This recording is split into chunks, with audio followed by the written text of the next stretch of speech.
This is the Last Picture Show with Rahim Khan, and today I am reviewing House of Dynamite, Kathryn Bigelow's latest film, made in conjunction with, of course, Netflix, starring Idris, Elba, Rebecca Ferguson, Tracy Letts, and a host of other actors. A little context before I actually get into the movie itself. I think this was maybe earlier this year or maybe last year at some point, where I had read that following Dune, or at least maybe even Dune 3, Denis Villeneuve was looking to adapt Annie Jacobson's nuclear war A scenario. So that immediately got me rushing. I was going to say rushing to the bookstore, but rushing to download the book. And that sort of white knuckle, nail biting, edge of your seat, anxiety inducing thrill ride that book was, had me hunkering for a film adaptation. And if it was done by someone like Denis Villeneuve, all the better. Of course, somewhere in between, I think perhaps that was abandoned, because then it appears that Kathryn Bigelow and her screenwriter, Noah Oppenheim, decided to make a movie along very similar lines. And it's strange that this nuclear war scenario isn't credited in this movie in any way, because the premises of both are strikingly similar. In fact, they're almost identical. What is, of course, the plot? The plot is that one fine day, fine as it can be in this day and age, America's early warning detection system picks up a launch from somewhere near North Korea. And while at least not dismissed, but treated as perhaps an errant satellite or a missile test, soon becomes more dire when they realize that this is a ballistic missile on course with America and an American city. That's, of course, when the proverbial shit begins to hit the fan. Now, for those of you who don't want to sit through a 20-minute diatribe on the merits or demerits of this movie, you will, of course, ask me whether you should watch this in the cinema, stream it, or skip it. Of course, being a Netflix movie, I think this had a limited release in the United States. We, of course, didn't get it here, a cinematic release either. But I guess with no other option, definitely stream it. The terms in which I described, the adjective-laden terms in which I described Nuclear War Scenario, the book, I was ready to, eager to, apply to A House of Dynamite. The plot alone lends to a great thriller.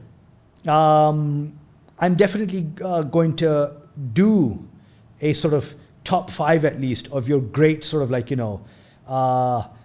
Cold War or at least sort of nuclear paranoia movies. But this was a movie that had the potential to rank among them. You had a fairly decent director, you had a great cast, and of course a storyline updated for the 21st century. So what went wrong? Unfortunately, and I think the blame of this lies with the scriptwriter here, Noah Oppenheim. The structure, or at least the structuring that he's given this movie, breaks all tension. This is a movie that from the very get-go, and it wastes no time. Within, I would say, the first 5 minutes of the movie, the proverbial shit has hit the fan.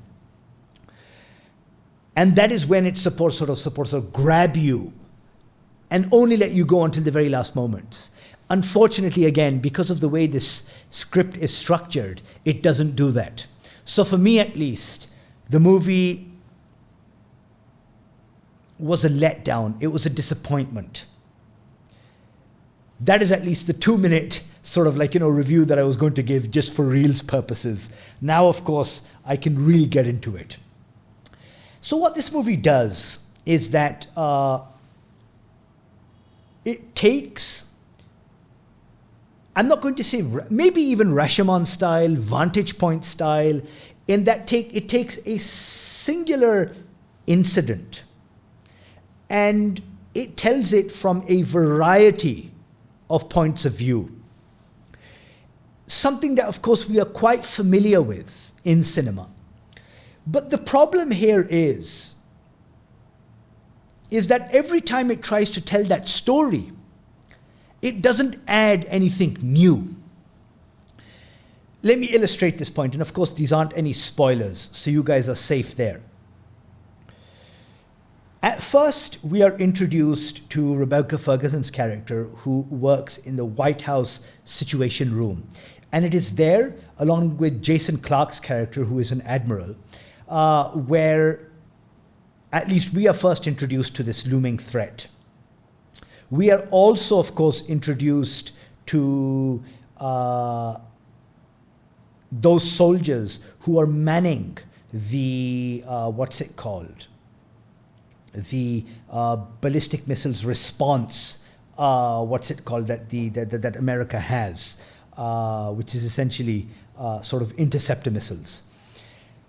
So these are the two locations, at least, and cast of characters that we jump from, right?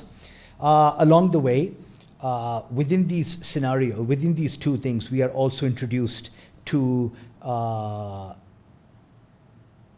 a national security advisor, at least the deputy national security advisor. We are introduced to the Secretary of Defense. We are introduced to Tracy Lett's character, who is a general heading Stratcom. And then, of course, for reasons that are later than told, POTUS himself, played by Idris Elba. This scenario plays out to the very end. The missile is launched, and within, I would say, and sort of, there was a 20-minute sort of span, a period, it's going to hit, it's going to make landfall, and in this case, the Midwestern city, of course, of Chicago. So during this entire sort of first act, if you will, we go through the entire story arc itself, where we have all of these characters introduced, we see how it plays out, and then it cuts right before, I would say a minute before, the sort of missile, actually hits. And of course, the entire story is told. We have that deputy national security advisor speak to the Russians, the Chinese. Then we have a North Korea expert. So I mean, all of our cast of characters, all of the players are introduced and are involved. You would imagine that as it cuts to black and we are now brought into the second act of our story, the story has now advanced. Maybe it is moving on to the actual missile strike, right? Or maybe we are now moving as it ends sort of within the first act, it ends on the cliffhanger of, the missile strike, and of course, everyone asking POTUS on whether or not they're going to sort of preemptively strike back. But no.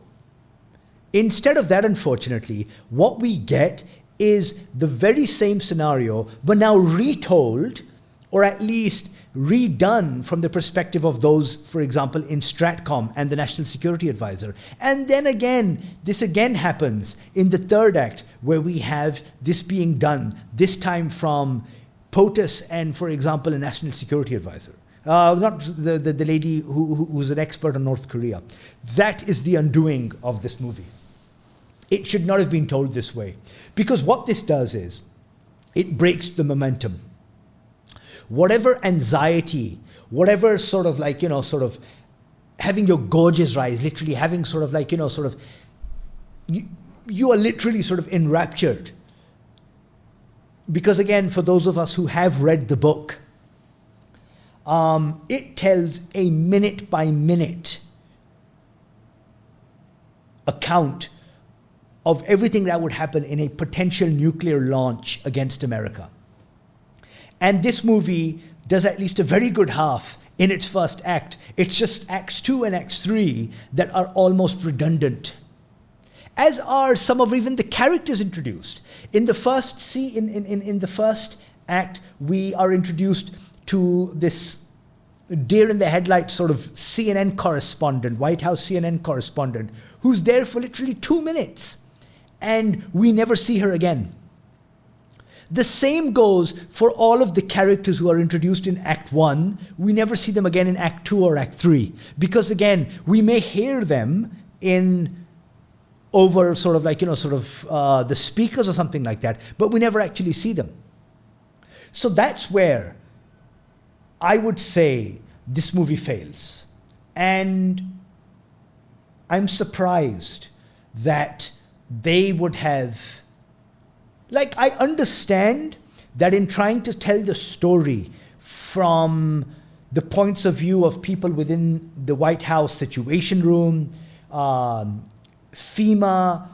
POTUS, SecDef, Stratcom, those, the grunts, all of these different people, it can sort of almost become like sort of an Avengers Endgame, Lord of the Rings type story, where you have to juggle all of these moving parts, and if you're not able to, you end up making a mess of things. So I understand that, and maybe I understand the reluctance of a screenwriter to adopt that sort of storytelling. But unfortunately, what they've tried to do here ruins an otherwise good movie and great plot. Kathryn Bigelow. Kathryn Bigelow is an interesting one because besides, of course, films like Breakpoint and... what was that vampire one? I'm forgetting. We then, of course, had The Hurt Locker, which in my estimation was a pretty decent movie. But then she took a turn for becoming a bit of an administration darling, a neocon version of Leni Riefenstahl, when she told her version, at least, of the hunt for Osama bin Laden in Zero Dark 30. It was a movie that, though well told, and I mean by that sort of craft was visible, it was, for those of us here in Pakistan, wholly dismissive of the country.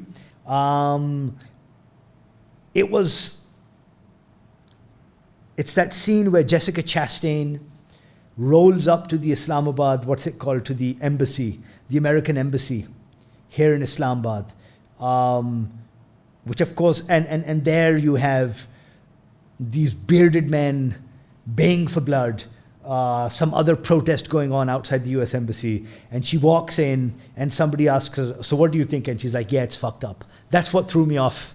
And I was like, I am not going to like this movie.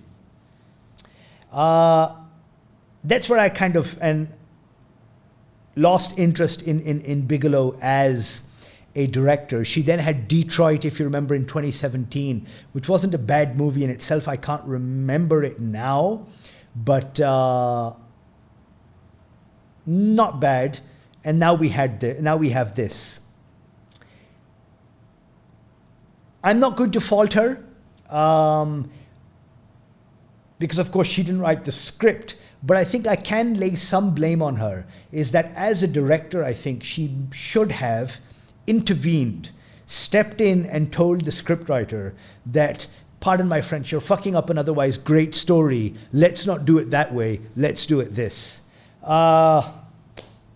Shame. I was expecting this movie to rank among at least the other greats in sort of that genre of Cold War nuclear paranoia. And I think I'm definitely going to do a top 5 of those sometime soon.